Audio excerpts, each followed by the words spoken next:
Enterprise Resource Planning (ERP) is a software system which tracks the finances, human resources, production, supply chain, sales, and whatever a company is actually concerned about, and it provides a centralized database and real-time information to the management.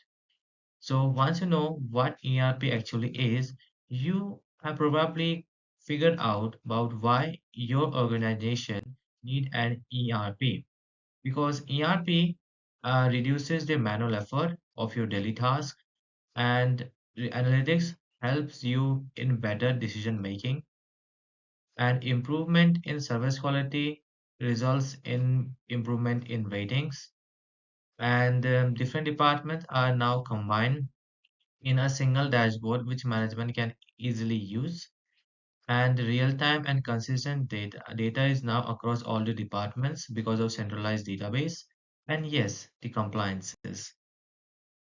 So who are the users of ERP? So they are the manufacturing companies, retails, service providers, and government and educational institutes. Even my college got an ERP too. So here is a case study on ERP being implemented to Hindustan Unilever Limited. This is a name behind the Pepsodent, Lifebuoy, and Surf Excel.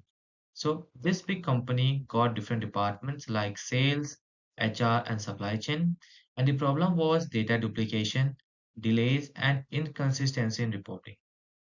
So they implemented SAP ERP across all the departments, and now there is improvement in data accuracy. There is a better coordination among the departments and real-time monitoring of production, sales, and inventory.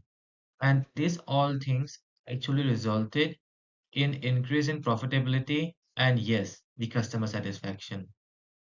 Thank you.